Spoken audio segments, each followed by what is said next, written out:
Hello guys. आज हम George Herbert Mead के बारे में बात करेंगे। ये सोशियोलॉजिकल थिंकर बहुत ही ज़्यादा इंपॉर्टेंट है आपके यूपीएससी एग्ज़ाम के लिए, नेट जेआरएफ के लिए और स्टेट पीसीएस के लिए। 2022 में भी जॉर्ज हर्बर्ट मीड से पूछा गया है यूपीएससी मेंस में। उस साल मैंने भी एग्ज़ाम दिया था तो मुझे याद है, मैंने इस पे लिखा हुआ था। तो इससे एक या दो क्वेश्चन तो रहते ही रहते हैं, और ख़ासकर और भी जो एग्ज़ाम है आपके जैसे नेट जेआरएफ, वहाँ से भी दो क्वेश्चन आपके निकलते हैं जॉर्ज हर्बर्ट मीड से। तो आइए शुरू करते हैं। One of the significant theoretical ideas that began to emerge in the beginning of the 20th century was the understanding that individuals, through their everyday activity, create and maintain the large structure of society. देखिए, जो 20th century का जो beginning हुआ था, वहाँ पे लोगों को समझ में आ गया कि इंडिविजुअल की भी इंपॉर्टेंस है। सोशियोलॉजिकल थिंकर को समझ में आ गया कि इंडिविजुअल की भी एक इंपॉर्टेंस है। उससे पहले क्या होता था, सोसाइटी को हम ज़रा जोर देते थे, यानी मैक्रो पर्सपेक्टिव में चीज़ों को देखते थे, माइक्रो में देखना हमने बंद कर दिया था। माइक्रो का मतलब कि छोटे स्तर पे, ग्रैनुलर थिंग पे, कि हम एकदम निचले स्तर पे आकर देखें कि किस तरीके से सोसाइटी का निर्माण होता है। पहले हमारे जो जितने भी थिंकर थे, चाहे हर्बर्ट स्पेंसर थे, चाहे वो इमाल दरखाइम थे, चाहे वो कार्ल मार्क्स या अगस्त कॉम्ट थे, वो क्या सोचते थे कि सोसाइटी से व्यक्ति का निर्माण हो रहा है। ठीक है, एक लार्जर स्केल में सोसाइटी है, सोसाइटी जैसा करेगा व्यक्ति वैसा हो जाएगा। आप मार्क्स का थ्योरी को देखेंगे तो वो यही बात बोलते हैं कि किस तरीके से सोसाइटी जो है पीपल का निर्माण करता है। इसी तरीके से आप दरखाइम को भी यही बोलते हुए, मतलब जब उनका निचोड़ आप देखेंगे उनके थ्योरी का, तो यही निकलेगा कि वो बोलते हैं कि एक लार्जर सोसाइटी जो है उससे कंपेल होकर इंडिविजुअल भी अपने आप को उसी तरीके से बना लेता है। यानी सोसाइटी अगर खराब है तो इंडिविजुअल ही खराब हो जाएगा, सोसाइटी अगर अच्छा है तो इंडिविजुअल भी अच्छा हो जाएगा। काफ़ी हद तक ये बात सही भी है, लेकिन धीरे धीरे जैसे जैसे सोशियोलॉजी डेवलप होती है, सोशियोलॉजी जब डेवलप होना शुरू हुआ तो लोगों की अंडरस्टैंडिंग और ज़्यादा डेवलप हुई। तो पूरे तरीके से इंडिविजुअल को नकारा नहीं गया। देखिए, सोशियोलॉजी अपने आप को बृहद बनाते गया, यानी एक्सपेंड करता गया। शुरुआत में हमें लगता था कि एक बड़ा वर्ग से ज़्यादा सोसाइटी ही एक पूरा सोशियोलॉजी है। फिर हमने उसको ग्रुप स्तर पे लाया, ग्रुप स्तर पे स्टडी करना शुरू किया। उसके बाद इंडिविजुअल स्तर पे हमने स्टडी करना शुरू किया। उसके बाद मेंटल स्तर तक भी सोशियोलॉजी गया, अंत में एक्सपेंड करते हुए। यानी जो काम साइकोलॉजिस्ट का था वो सोशियोलॉजिस्ट का होने लगा। देखिए, साइंस में जिस तरीके से साइंस एक्सपेंड होता गया, और मतलब आप देखेंगे नैनो साइंस तक गया, धीरे धीरे छोटा होता गया साइंस का रूप। इसी तरीके से सोशियोलॉजी भी साइकोलॉजिकल स्तर तक गया, पूरा तरीके से साइकोलॉजी नहीं बना। जैसे कि एक एग्जाम्पल है कि सुसाइड, सुसाइड जो है वो साइकोलॉजिकल थिंग माना जाता था। ठीक है, उसके लिए साइकेट्रिस्ट की ज़रूरत होती थी। लेकिन इन्होंने क्या बोला दरखाइम ने, कि सुसाइड भी कहीं ना कहीं सोसाइटी का ही एक पार्ट है। तो सोशियोलॉजी को कहाँ रिड्यूस कर दिया, साइकोलॉजी के पार्ट तक रिड्यूस किया गया। ठीक है, तो जैसे जैसे समय बढ़ेगा सोशियोलॉजी और ज़्यादा बृहद होती जाएगी, एक्सपेंड होते जाएगी। ये किसी भी सब्जेक्ट का नेचर होता है, एक्सपेंड होना। और क्या, this came a new insight country to the previous understanding that society has its own unique origin and its original own its own. देखिए, दरखाइम का एक थ्योरी है, society is a sui generis, यानी society खुद से generate हुआ है, अपने आप ये जनरेट हुआ है। इस थ्योरी को चैलेंज करते हैं जॉर्ज हर्बर्ट मीड। वो बोलते हैं कि इंडिविजुअल क्रिएट सोसाइटी। ठीक है, Mead's main contribution was his attempt to show how the human self arise in the process of social interaction. Mead क्या बोलते हैं कि इंडिविजुअल का जो सेल्फ है वो इंट्रैक्शन से अराइज होता है। यानी कोई भी व्यक्ति जब जन्म लेता है तो उसमें सेल्फ नहीं होता है, आइडेंटिटी उसकी नहीं होती, उसकी आइडेंटिटी इंट्रैक्शन से स्टार्ट होती है। देखिए, मैं हमेशा बोलता हूँ कि सोशियोलॉजी का जो मोस्ट बेसिक पार्ट है ना, वो इंट्रैक्शन है। जिस तरीके से आप एटम को बेसिक पार्ट मानते हैं ना साइंस का, इसी तरीके से साइंस का जैसे एटम है, इसी तरीके से सोशियोलॉजी में आप इंटरेक्शन को मोस्ट बेसिक पार्ट मान सकते हैं। अगर आप ये मान के चलेंगे तो आपका सोशियोलॉजी आधा सॉल्व हो जाएगा, कि इंटरेक्शन से ही सोशियोलॉजी का शुरुआत होता है। इसे कंटेस्ट कर लीजिए, बिना इंटरेक्शन का सोशियोलॉजी नहीं हो सकता है। जिस तरीके से बिना एटम का साइंस का कल्पना करना भी बहुत मुश्किल है। तो ये सेल्फ मेनली होता क्या है, सेल्फ होता क्या है, the source of consciousness, the agent responsible for an individual's thought and action.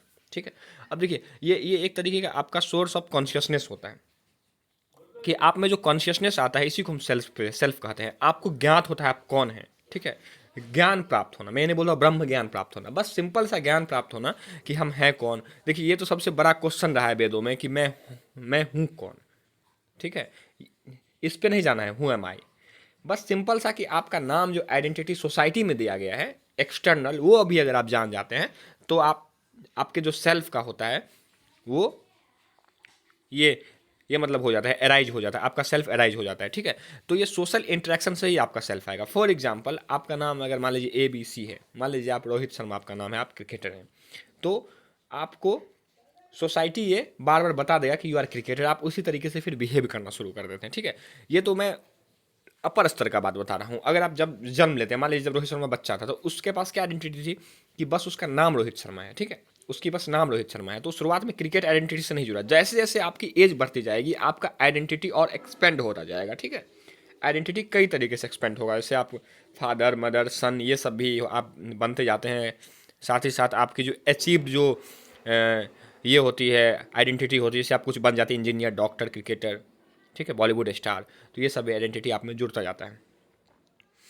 Mead never publish is work, Mead ने कभी भी अपना बुक को पब्लिश नहीं किया, बल्कि उनके मरने के बाद उनके स्टूडेंट ने कई बुक उनके लिए पब्लिश किया, जिसको बस याद कर जाइए। नेट जेआरएफ के लिए बहुत इंपॉर्टेंट है ये, the philosophy of the present. देखिए, नेट जेआरएफ कभी कभी पूछ देता है कब पब्लिश हुआ, या फिर अरेंज करने के लिए दे देगा उनका 3-4 बुक दे करके। The philosophy of the present 1932 में उनका फर्स्ट बुक पब्लिश हुआ। जो उनका दूसरा बुक है, जो सबसे VVI है, मैग्नम ओपस है, उसका नाम है माइंड, सेल्फ एंड सोसाइटी। ये 1934 में पब्लिश हुआ। ये 1934 याद रखिए, पूछता है ये नेट जेआरएफ, ठीक है। और बाकी अगर आप यूपीएससी का आंसर भी लिख रहे हैं, तो अगर आप डेट लिख देंगे तो नंबर बढ़ेंगे आपके। Movement of thought in the 19th century and the philosophy of the act, ये भी आई है। फिलॉसफी ऑफ द एक्ट जो है, ये भी मीड के द्वारा लिखा गया बुक है। चलिए अगला देखते हैं slide. A philosopher at the University of Chicago, George Herbert Mead was most influential and is often credited to be the founding father of symbolic interaction. देखिए, मीड को सिम्बॉलिक इंटरेक्शनिज्म का फाउंडिंग फादर माना जाता है। Symbolic interaction है क्या, पहले ये समझ लेते हैं। सिम्बॉलिक इंटरेक्शन जो है, ये जैसा नाम से आपको पता चल रहा है कि एक प्रकार का ये गेस्चर के थ्रू इंटरेक्शन हुआ। गेस्चर में क्या आता है, वर्बल और नॉन वर्बल दोनों प्रकार का गेस्चर आता है, ठीक है। देखिए, वर्बल आएगा जो हम बोल के यूज करते हैं, और फिर नॉन वर्बल आएगा, ठीक है।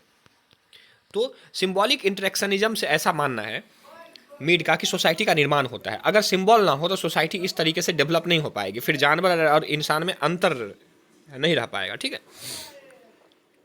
वन वर्ड में अगर बोलें तो मीड ये मानते थे कि सिंबॉलिक इंटरेक्शनिज्म जो है, ये एक प्रकार का बिल्डिंग ब्लॉक है सोसाइटी के लिए, और सोसाइटी कुछ नहीं है बल्कि प्रोडक्ट है एवरीडे इंटरेक्शन का। देखिए, इसी को माइक्रो सोशियोलॉजी बोलते हैं। व्यक्ति नहीं प्रोडक्ट है, बल्कि सोसाइटी एक प्रोडक्ट है। मैं बहुत बड़ा बात बता रहा हूँ। पहले के थ्योरिस्ट जो थे, जो मैक्रो वाले थे, वो क्या बोलते थे कि इंडिविजुअल प्रोडक्ट है सोसाइटी का, ठीक है। बल्कि ये क्या बोल रहे हैं, ये माइक्रो वाले हैं, MI वाले, ये क्या बोल रहे हैं कि सोसाइटी प्रोडक्ट है, एक लार्जर प्रोडक्ट है इंडिविजुअल के इंटरेक्शन का। बस अगर आप इसे पकड़ जाते हैं तो मीड आपका कंप्लीट हो गया, सोशल इंटरेक्शनिज्म आपका कंप्लीट हो गया, फिर कहीं नहीं पढ़ने की जरूरत है। बस यही मेन क्रक्स है जो लोग बता नहीं पाते हैं कि आप नहीं प्रोडक्ट है, बल्कि सोसाइटी पार्ट बाय पार्ट जो इंडिविजुअल जुड़ता जाएगा, उसका सोसाइटी एक प्रोडक्ट है। हम सोसाइटी का प्रोडक्ट नहीं है, हम सोसाइटी के गुलाम नहीं है, सोसाइटी हमारे द्वारा क्रिएट किया गया है। यही मेन जो थॉट था। देखिए, मैं नहीं बोलता हूँ कि दरखाम सही बोल रहे हैं या मीड सही बोल रहे हैं। मुझे कभी कभी लगता है कि सोसाइटी भी शेप करता है इंसान को, ठीक है। जस्ट फॉर एग्जांपल, अगर आप बम्बई में हैं, किसी सुपरस्टार के घर में हैं, तो आप यहाँ पे मेरे साथ तैयारी नहीं कर रहे होते IAS का, ठीक है, या फिर नेट जेआरएफ का कभी नहीं कर रहे होते। आप सुपरस्टार बनने का सोचते हो। सोसाइटी आपको सुपरस्टार बनने के लिए मजबूर कर रहा है। आपके पास बेटर ऑप्शन ऑलरेडी उपलब्ध है। आप बम्बई में नहीं जन्म लिए, उस सुपरस्टार फैमिली में नहीं जन्म लिए, या बम्बई में बहुत गरीब लोग भी हैं, उस सुपरस्टार फैमिली में अगर आपका जन्म नहीं है, कपूर खानदान में आपका जन्म नहीं है, कुमार के घर में आपका जन्म नहीं है, तो आपके पास मजबूरी है कि आपको IAS चूज करना पड़ेगा अपने करियर ऑप्शन में। चाहे आप कितना ही मेहनती क्यों ना है, आप हाईएस्ट पोजीशन एजुकेशन से कहाँ तक जा सकते हैं, प्रोफेसर बन सकते हैं, IAS बन सकते हैं, और क्या बन सकते हैं बताइए। लेकिन अगर आप इस तरीके के सोसाइटी में हैं, मान लीजिए आप सचिन तेंदुलकर के घर में पैदा हुए हैं, तो आप बहुत खराब भी खेल रहे हैं तो आप क्रिकेटर हो जाएंगे, जो कि सारे लोगों का सपना होता है। मिडिल क्लास का सबसे बड़ा सपना क्रिकेटर बनना होता है, लेकिन सचिन के घर में जो सबसे खराब व्यक्ति भी, वो भी क्रिकेटर बन जाएगा। तो ये सोसाइटी कहीं ना कहीं इफेक्ट करता है। लेकिन क्या इंडिविजुअल थॉट इफेक्ट नहीं करता है? क्या इंडिविजुअल की कोई भी औकात नहीं है? ये भी कहना गलत है। अगर ये होती तो फिर बिहार से मुकेश कुमार कैसे क्रिकेटर बन जाते? बिहार से आकाशदीप कैसे क्रिकेटर बन जाते हैं? तो एक तरीके से हम भी सोसाइटी को सेव करते हैं, सोसाइटी भी हमें सेव करता है। देखिए मैं इतने अच्छे लैंग्वेज से आपको मैं समझा दिया हूँ, इतना सिंपल भाषा में समझा दिया हूँ, कोई भी टेक्स्ट बुक की आवश्यकता है ही नहीं, डे टू डे एग्जाम्पल लेके मैंने समझा दिया है, ठीक है। George Herbert Mead, in his book Mind, Self and Society, describe how the individual mind and self arise out of the social process of interaction. देखिए जॉर्ज हर्बर्ट मीड ये भी बोलते हैं कि किस तरीके से आपका माइंड भी अराइज होता है। ये बोलते हैं माइंड एक सोशियोलॉजिकल फिनोमिना है। आप साइकोलॉजी में जाके पढ़िए, मानेगा वो लोग क्या कि माइंड जो है सोशियोलॉजिकल फिनोमिना? नहीं माना जाएगा। इसको बायोलॉजी, साइकोलॉजी ये सब मानेंगे, लेकिन सोशियोलॉजी जब आप पढ़ते हैं तो आपको मतलब बहुत जो आपके जो सबसे जो पर्सनल चीज़ें होती हैं, जिसको आप ये मानते हैं कि अरे ये तो साइकोलॉजिकल चीज़ होगा, बायोलॉजिकल चीज़ होगा, उससे भी सोशियोलॉजी बोलता है कि ये भी सोसाइटी का पार्ट है, ठीक है।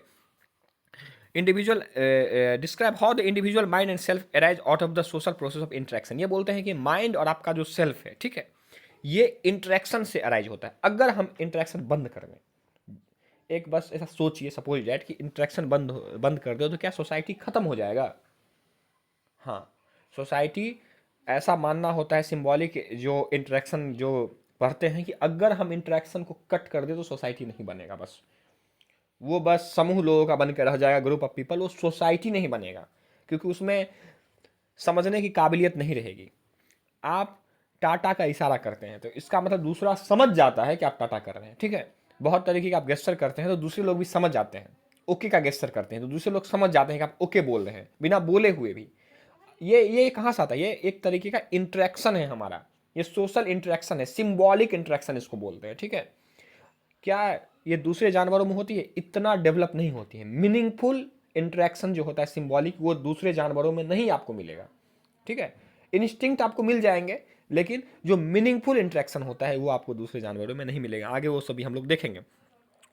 In the order word, for him all our thought, experience and conduct are essentially social and arise out of interaction process. ये मानते हैं कि जितने भी आपके थॉट हैं, ठीक है, एक्सपीरियंस हैं, और जो भी आप कोई काम करते हैं, एक्शन है, वो पूरा तरीके से सोशल है आपका, वो साइकोलॉजिकल नहीं है, वो सोशल है।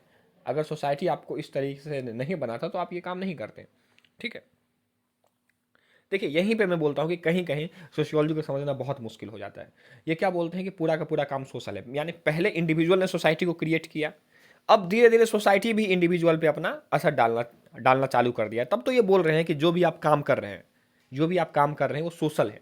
अगर ऐसा होता कि सारा का सारा इंडिविजुअली पावर होता तो मैं सोशल क्यों करता? इंडिविजुअली सारा काम करने के लिए सक्षम है। लेकिन ये बोल रहे हैं कि जब एक प्रकार से आप सोसाइटी को सेव कर देते हैं, फिर सोसाइटी भी आपको सेव करना शुरू करता है। यही खूबसूरती है। कम्प्लेक्सिटी तो आती है, लेकिन यही आपको देखना है कि पूरा तरीके से नकार नहीं रहे हैं सोसाइटी को, कि सोसाइटी है ही नहीं, ऐसा कुछ नहीं बोल रहे हैं। मार्क्स पूरा तरीके से एक्सट्रीम मतलब थिंक करते हैं, वो बहुत चीज़ों को नकारना शुरू कर दिए। लेकिन इस तरीके से आप सोशल साइंस को नहीं पढ़ सकते। सोशल साइंस को आप बाइनरी में नहीं पढ़ सकते हैं। पहला बात तो आप ये इसको नोट डाउन कर लीजिए कि social science is not a binary thing, कि आप या जीरो है या वन है। आप देख रहे होंगे संजू सैमसन किस तरीके से रन बना रहे हैं, या तो 0 रन बना रहे हैं या 100 रन बना रहे हैं। इस तरीके से सोशल साइंस नहीं चलता है। यहाँ पे ग्रे एरिया भी होता है। आप हर बार कंक्लूजन पे पहुँच जाए ऐसा ज़रूरी नहीं है सोशल साइंसेज में, ठीक है। जैसे कि आप साइंस में होता है 9.8 मीटर पर सेकेंड स्क्वायर, जो भी है वो ग्रेविटी होता है, ठीक है। यहाँ पे हर टाइम ऐसा नहीं होगा कि आप ग्रेविटी का एक मान फिक्स है, या फिर बॉइलिंग पॉइंट 100 डिग्री सेल्सियस पे तो हर जगह 100 डिग्री सेल्सियस पे ही होगा।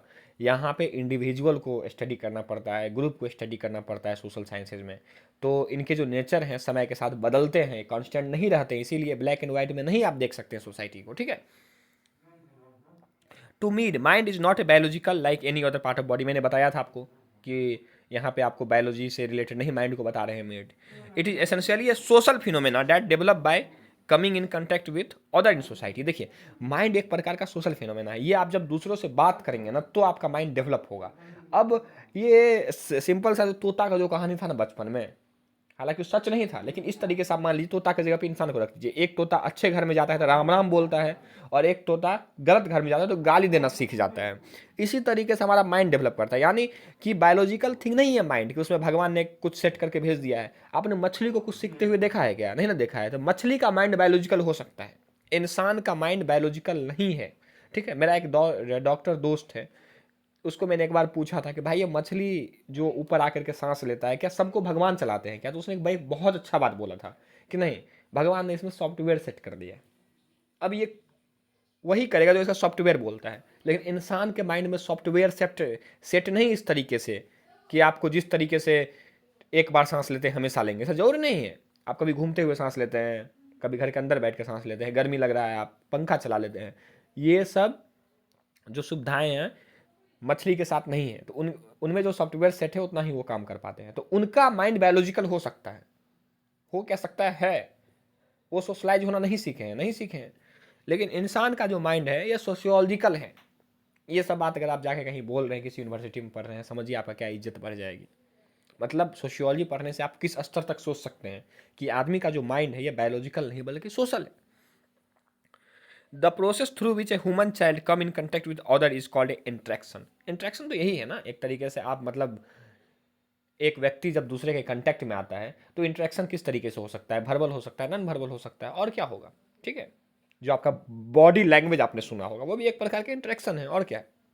क्रिकेट में आप देखते हैं डीआरएस कैसे लिया जाता है बोल के तो नहीं लेता है रोहित शर्मा कि मुझे डीआरएस चाहिए, या सूर्य कुमार यादव इशारा कर देता है डीआरएस का, अंपायर समझ जाता है डीआरएस ले रहा है।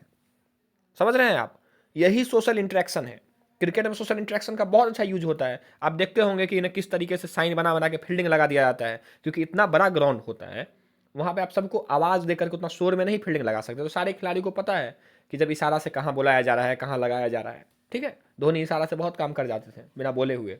तो यही सोशल इंटरेक्शन का पावर है। आपका सोशल इंटरेक्शन जितना स्ट्रांग होगा आप उतने अवेयर होंगे, उतना अच्छा प्लेयर बन सकते हैं, उतने अच्छे एक्टर बन सकते हैं आप। देखिए मैं कितना चीज बता रहा हूँ। चलिए, after defining the primary function of mind me turn toward the question vital to understanding the nature of mind and mental process. Okay, how mind arise और डेवलप। अब मीड ये बोलते हैं कि माइंड एराइज कैसे होता है, डेवलप कैसे होता है, सब कुछ का जवाब दे रहे हैं, ठीक है। Is mind present among all animal spices. मैंने इस पर चर्चा आपको किया है कि क्या माइंड सारे एनिमल या स्पेसीज जो हैं उसमें प्रेजेंट होते हैं कि नहीं होते हैं। How does a mind think and act. अब इस पर आप भी सोचिए कि किस तरीके से माइंड सोचता है, किस तरीके से एक्ट करता है। मैंने जो आपको पीछे बताया है कि आपका जो बैकग्राउंड है वो बहुत मायने रखता है माइंड को डेवलप करने में, उसी तरीके से आप सोचेंगे। फिर मैं वही एग्जाम्पल ले रहा हूँ। अभिषेक बच्चन जो है शुरुआत से ही एक्टिंग सोचता है, क्योंकि उसको जरूरत नहीं है पेट भरने के लिए यूपीएससी देने का, उसके लिए करो या मरो की स्थिति नहीं है। हमारे लिए यूपीएससी करो या मरो की स्थिति हो जाती है, डॉक्टर करो या मरो की स्थिति हो जाती है। या तो आप डॉक्टर बनिए या बहुत हो रहे थे सुसाइड कर जाते, क्योंकि ऑप्शन नहीं है यार कि अभिषेक बच्चन करेगा डॉक्टर बनने के लिए सुसाइड। उसके पीछे 10-20 डॉक्टर घूम रहे हैं, उसका एक अलग ही दुनिया है, उसका अलग ही जोन है। वो फ्लॉप भी होगा तो 20 करोड़ साल का कमा रहा है, आप हिट भी हो जाएगा तो 1 करोड़ साल का कमाएंगे, ठीक है। आप अगर अपने फील्ड में सफल भी हो जाए तो 1 करोड़ भी नहीं कमाएंगे। आईएएस कितना कमाता है, 10 करोड़, सॉरी 10 लाख साल का है उसका सैलरी। डॉक्टर का भी वही होगा, 10-12 लाख अगर प्राइवेट क्लिनिक ना खोले तो। प्रोफेसर भी वही कमाते हैं 15 लाख, अगर प्राइवेट कुछ नहीं कर रहे हैं तो। इस तरीके से आप सोच सकते हैं कि हमारा जो माइंड उसी तरीके से सोचता है जिस हम सोसाइटी में रहते हैं। आप कितना भी बोले इंडिविजुअल सोसाइटी को क्रिएट करता है, पूरे तरीके से सच नहीं हो सकता है। सोसाइटी भी आपको शेप करता है। मैं तो आपको लिविंग एग्जाम्पल दे रहा हूँ। और सोशल साइंस में ही तो फायदा है कि आप जितना खुद को देखते हैं उतना सोसाइटी को समझते हैं, जितना सोसाइटी को देखते हैं उतना खुद को आप समझते हैं। समझ रहे हैं। ऐसा नहीं है कि मीड ने जो बोल दिया वो पत्थर की लकीर हो गई, अब आप उसे मिटा नहीं सकते हैं। बिल्कुल, मीड का टाइम अलग था, समय बदली, बहुत सारे थ्योरी समय के साथ बदल गए। जैसे माल्थस थ्योरी था, क्या बोलता था कि फूड की शॉर्टेज हो जाएगी। उन्हें नहीं पता था कि इस तरीके की टेक्नोलॉजी आ जाएगी जो कि फूड को बहुत ज़्यादा बढ़ा देगी, प्रोडक्शन को। तो माल्थस थ्योरी रॉन्ग हो गया ना। सोशल साइंस में थ्योरी रॉन्ग हो सकती है, इसके लिए घबराना नहीं है। चलिए, for Mead mind is a type of behavioural response that emerge out of process of interaction with other. ठीक है, माइंड एक प्रकार का बिहेवियरल रिस्पॉन्स है। माइंड रिस्पॉन्स करता है आपका, ठीक है। आपको कोई मारेगा एक थप्पड़ तो आप भी उसको एक थप्पड़ मारेंगे, ये रिस्पॉन्सिव जो है ना फीचर है माइंड का। In other word, without A continuous and ongoing process of social interaction mind could not exist. अब देखिए, मीड ने बोल दिया है कि माइंड आपके जन्म से नहीं आ जाता है। अगर आप जन्म ले लिए हैं कि आपको लग रहा है कि हमारे पास एक हेड है तो माइंड भी हो जाएगा, नहीं। सोशियोलॉजी में माइंड बहुत अलग होता है। अगर आप इंटरेक्शन नहीं करेंगे तो माइंड आपका एग्जिस्ट नहीं करेगा। और जितना इंटरेक्शन करेंगे, इसीलिए लोग बड़े बड़े कॉलेज में पढ़ने जाते हैं। मैं ये फिर बता रहा हूँ, मैं जो वीडियो बना रहा हूँ, जो लोग एमए का तैयारी कर रहे हैं वो भी इस वीडियो को देखिए। मेरा चैनल को फॉलो कर लीजिए जो लोग एमए का तैयारी कर रहे हैं सोशियोलॉजी से। या कोई और सब्जेक्ट से सोशल साइंस में फॉलो कर लीजिए, आपको फ़ायदा होगा, ठीक है। आप अगर बड़े यूनिवर्सिटी में जाएंगे, जैसे मैं जेएनयू में पढ़ा, बीएचयू में पढ़ा, तो मुझे लगता है कि मेरा इंटरेक्शन जो है बहुत अलग अलग तरीके के लोगों से हुआ, तो हो सकता है मेरा माइंड डेवलप हो गया हो इस तरीके से। मैं दावा नहीं करता हूँ कि डेवलप हो गया है, और इसकी ज़रूरत भी नहीं है, नहीं भी डेवलप हुई है तो दिक्कत की बात नहीं है, मैं आपको पढ़ा देता हूँ काफ़ी, ठीक है। तो आप जितने अलग अलग तरीके के लोगों से बात करेंगे, डाइवर्सिटी आएगी आपके बात करने के तरीके में, उतना आपका माइंड डेवलप होगा। कौन बोले? मीड बोल रहे हैं। अगर आपने जन्म ले लिया तो आपका माइंड आ जाएगा, ऐसा वो नहीं मानते। इंटरेक्शन होना जरूरी है, क्योंकि आपको सोसाइटी में रहना है। अगर आप इंटरेक्शन नहीं करते हैं तो मैं आपके माइंड को माइंड मानता ही नहीं हूँ। इंटरेक्शन होना जरूरी ही है। चाहे बच्चा जब जन्म लेता है तो मम्मी के साथ इंटरेक्शन करता है, हंस हंस के, सिंबॉलिक इंटरेक्शन ही है ना वो। Mead gave the German psychologist Wilhelm Wundt credit for understanding the central significance of the gesture in the process of communication and interaction। ठीक है, अब देखते हैं गेस्चर के बारे में मीड ने भी कुछ बोला हुआ है आपको। देखिए, गेस्चर जो है काफ़ी ही, इसका मीनिंग जो है एक्सपेंडेड मीनिंग है। ये फिजिकल मूवमेंट भी होता है, सिंबॉलिक एक्शन भी होता है। अब देखिए, फिजिकल मूवमेंट किस तरीके से होता है, आप बॉडी के किसी पार्ट को, फेस को, हैंड को हिलाते हैं कम्युनिकेट करने के लिए, ठीक है। जैसे मैंने बताया था कि किस तरीके से आउट का इशारा दिया जाता है, एक उंगली उठा करके, या फिर चौका का। जो आप चौका का इशारा देता है तो क्या स्कोर बोर्ड जो होता है अपने आप बढ़ जाता है, उसको जाके अंपायर बताते हैं क्या 4 रन बढ़ाना? नहीं, जब चौका का इशारा देते हो 4 रन खुद ब खुद बढ़ जाता है। यही एक प्रकार का फिजिकल मूवमेंट से आपका ये एक्शन हो गया। इसी तरीके से सिंबॉलिक एक्शन से आप गेस्चर जो है दिखा सकते हैं। अब तो डिजिटल इंटरेक्शन भी हो गया है, ठीक है। टच स्क्रीन क्या है? एक प्रकार का गेस्चर ही है। अब तो मैं यही बोल रहा हूँ, सोशियोलॉजी एक्सपेंड होता है धीरे धीरे। अब तो हमारा मोबाइल भी समझ रहा है कि क्या गेस्चर है, नहीं है। आप अगर स्क्रीन पे 3 उंगली लेके घसीट दीजिएगा तो स्क्रीन शॉट आ जाता है, वो भी एक प्रकार का गेस्चर ही है, ठीक है। तो गेस्चर के बारे में और कुछ देखते हैं। He recognise gesture as a part of behaviour of one individual that make the behaviour of another individual possible, ठीक है। गेस्चर से क्या होता है ना, आपका इंडिविजुअल जो है ना प्रिडिक्टेबल हो जाता है, ठीक है। आप अगर 6 का इशारा दे रहे हैं तो प्रिडिक्ट सब जान जाएगा कि ये छक्का बोल रहा है। आप अगर 4 का इशारा दे रहे हैं तो सब जान रहा है कि ये चौका बोल रहा है।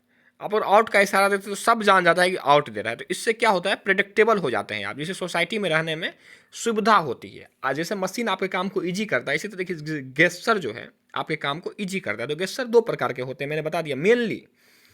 एक तो आप बोल करके बोल सकते हैं, ठीक है, वर्बल, एक होगा नॉन वर्बल, ठीक है। In other word, gesture of the first person act as a stimulus for the second person and call out an appropriate response, है ना। आप अगर हाथ मिलाने के लिए किसी को हाथ आगे बढ़ाएंगे तो अगला वाला भी हाथ आगे बढ़ाएगा। इसका कितना इंपॉर्टेंस होता है इंटरनेशनल रिलेशन में आप समझ सकते हैं। एक बार मोदी और ओबामा जाके हाथ मिला लिए, सॉरी मोदी और ट्रंप, तो ये हेडलाइन बन जाएगा, ठीक है। क्योंकि इससे क्या पता चलता है कि दोस्ती के लिए हाथ आगे बढ़ा रहे हैं। लेकिन समझ जाइए किसी ने किसी को थप्पड़ मार दिया तो ये भी तो एक बिना बोले ही थप्पड़ मार दिया, तो गेस्चर से क्या पता चलेगा कि दुश्मनी हो गया दोनों कंट्री के बीच में। तो गेस्चर का बहुत ज़्यादा इंपॉर्टेंस होता है आपके इंटरनेशनल रिलेशन में भी। आपका बॉडी लैंग्वेज का बहुत ज़्यादा इंपॉर्टेंस होता है। This stimulus and response behaviour is a common in all animal species including human being. देखिए, ये जो स्टिमुलस है ना और ये रिस्पॉन्स जो है ना गेस्चर का, ये सारे एनिमल में होता है। इसको ये माइंड नहीं मानते हैं गेस्चर को, मीड। इसका फ़र्क समझिए। ये गेस्चर को मानते हैं कि एक प्रकार का इंस्टिंक्ट होता है, जैसे चींटी चल रहा है, ठीक है, तो चींटी सब के सब आप देखेंगे मुंह लगाते हुए चल रहा होता है, उसको माइंड नहीं बोलेंगे। वो एक प्रकार का गेस्चर तो फॉलो करता है, लैंग्वेज तो फॉलो करता है, लेकिन वो माइंड नहीं है, ठीक है। माइंड और डेवलप रूप हो जाता है आपका। Conversation through gesture from the basis of mind and mental process at the macro level, and at the macro level it serve the basis of creation, maintenance and change of society. ये बोलते हैं क्या कि gesture से ही develop होते होते micro level पे, फिर मैक्रो लेवल पे गेस्चर होता है। देखिए, माइक्रो लेवल पे क्या गेस्चर हुआ कि आप किसी व्यक्ति से किए। मैक्रो लेवल पे क्या हुआ जो मैं बता रहा हूँ आपको इंटरनेशनल रिलेशन में, ठीक है। इसी तरीके से सोसाइटी धीरे डेवलप होता है, आगे बढ़ता जाता है। Only human being are capable of making these meaningful and signified gesture. देखिए, मीनिंगफुल गेस्चर जो है ना वो ह्यूमन बींग ही कर सकता है। मैं बार बार वही आपको एग्जाम्पल दे रहा हूँ। आप क्रिकेट को देखिए, वहाँ पे जितने भी गेस्चर हो रहे हैं मीनिंगफुल गेस्चर है वो। क्या इस तरीके से कोई जानवर कर सकता है क्या मीनिंगफुल गेस्चर? नहीं करेगा ना। Therefore mind arise in them not among the lower animals. तो माइंड जो है लोअर एनिमल में नहीं होता है। मुझे वो जो डॉक्टर मेरा दोस्त है उसका बात फिर याद आया था, उसने बोला था क्या, सॉफ्टवेयर सेट होता है, वो सॉफ्टवेयर जो सेट होता है ना वही होता है एनिमल में। इंसान में माइंड होता है, सोचने की क्षमता होती है, चीज़ों को परखने की क्षमता होती है, ठीक है। The first stage of the development of self is called as the preparatory stage. Development में जो पहला स्टेज होता है प्रिपरेटरी स्टेज, जिसे कहा जाता है। In this stage the human infant merely imitate the people around them, especially the family member with whom they continuously interact. For example, when adult laugh and smile, the child would also laugh and smile too. देखिए जब बहुत छोटा stage होता है, बहुत छोटे बच्चे होते, टोडलर जब होते हैं, प्रिपरेटरी स्टेज जिसको बोलते हैं, वहाँ पे आपके अराउंड जो व्यक्ति होते हैं ना, आप बस उसी को इमिटेट कर पाते हैं, ठीक है। इमिटेट का मतलब क्या होता है ना कि आप जैसा वो करते हैं उसी तरीके से आप भी उनके तरह करते हैं। जैसे बच्चे को देख के मम्मी मुस्कुराती है ना, तो बच्चा ही मुस्कुराता है। वो एक प्रकार का शुरुआती स्टेज होता है। ये बात कौन बोलते हैं, मीड बोलते हैं। शुरुआती इंटरेक्शन आपका इसी स्टेज से शुरू होता है। फिर एक प्ले स्टेज है, एक गेम स्टेज है, ये एक अलग टॉपिक है, तो इसे भी आप देख लीजिए, बहुत ही इंपॉर्टेंट टॉपिक है। कभी कभी पूछ देता है प्ले स्टेज क्या है, गेम स्टेज क्या है, ठीक है। तो प्ले स्टेज क्या होता है, this stage the children became more aware of social relationship, they develop skill in communication through symbol and role taking of other occur. देखिए प्ले स्टेज में जो बच्चा होता है ना, वो अपने घर के आसपास के लोगों से सीखता है, ठीक है। अब इसका बाद गेम स्टेज आएगा, वो थोड़ा अपर स्टेज हो जाता है। तो ये दोनों के बीच से आपको डिफरेंस जानना है। प्ले स्टेज जो मेनली है वो आपका शुरू हो जाएगा 2 साल में, ठीक है। इसे याद रख लीजिए, प्ले स्टेज मेनली जो है ना आपका 2 साल में शुरू हो जाएगा, और ये ख़त्म कब हो जाएगा, 6 साल में, ठीक है। 2 से 6 साल के बीच में हम प्ले स्टेज को शुरू करेंगे। देखिए यहाँ प्ले स्टेज, यहाँ पे हम ऑर्गेनाइज तरीके से किसी रोल को नहीं अपनाते हैं, ठीक है। ये छोटा मोटा रोल को अपनाना शुरू कर देगा बच्चा, जैसे अपने मम्मी के रोल को अपनाना शुरू कर देगा, पापा के रोल को अपनाना शुरू कर देगा, टीचर से कुछ सीखना शुरू कर देगा। तो ये एक प्रकार का ऑर्गेनाइज रोल यहाँ पे शुरू नहीं होता है। उसके बाद आता है गेम स्टेज, ठीक है। ये थोड़ा सा डेवलप स्टेज हो जाता है। ये जो है 7 साल के बाद शुरू होता है गेम स्टेज। तो यहाँ पे क्या होता है, ये 8 और 9 साल में मान लीजिए कि शुरू हो गया आपका गेम स्टेज, जब आपका माइंड थोड़ा सा और डेवलप होता है। Consider several task or relationship simultaneously. इसमें आप बहुत सारा टास्क को एक साथ करना शुरू कर दें, यानी डेवलप फेज है। देखिए इतना ही समझना है कि प्ले स्टेज जो है ना वो थोड़ा सा लेस डेवलप फेज है चिल्ड्रन का, और गेम स्टेज जो है ये डेवलप फेज है, जो कि लेटर पार्ट ऑफ सोसाइटी में, later part of the age में आपका होता है, ठीक है। बस इतना याद रख लेंगे तो और कोई आपको दिक्कत नहीं होगा। देखिए इसमें जनरलाइज ऑर्डर जो होता है ना, ये गेम स्टेज में होता है। जनरलाइज ऑर्डर मतलब आप दूसरों से भी सीखना शुरू कर देते हैं। जनरलाइज ऑर्डर ये आप सीख लीजिएगा। जनरलाइज ऑर्डर जो है गेम स्टेज का एक पार्ट है, which means the attitude viewpoint as a whole that a child take into account in his own behaviour, यानी दूसरों से लोग सीखना चालू कर देते हैं। One of Mead most significant argument present in his book is his distinction between I and me. देखिए एक आई और मी है, आई और मी के बीच जो है फर्क बताया है मीड ने। मैं अभी कुछ बताता हूँ, अगला लेक्चर में अच्छे से इस पर हम चर्चा कर देंगे। लुकिंग ग्लास सेल्फ के बारे में भी चर्चा कर देंगे उसी दिन, ठीक है, जो कि कूले का थ्योरी है। तो आई और मी बस इतना समझ ली। मैं आपको एक एग्जांपल देके फिर आपको क्रिकेट दे के समझाता हूँ क्रिकेट को, कि जो धोनी है ना वो मी है, ठीक है। मी मतलब क्या होता है ना कि वो रिस्पॉन्स सोच समझ के देता है। आप धोनी को गाली दीजिए नहीं देगा वो। आई विराट कोहली है, उसको जो मन होगा वही करेगा, वो फील्ड पे वो राजा है, वो केयर नहीं करता है सोसाइटी का। तो वो आई है वो, ठीक है। आई जो होता है क्या होता है, क्रिएटिविटी आप में लाता है। अगर आप सोसाइटी का केयर करेंगे तो आप उस तरीके की चीज़ नहीं कर सकते जो आप करना चाह रहे हैं।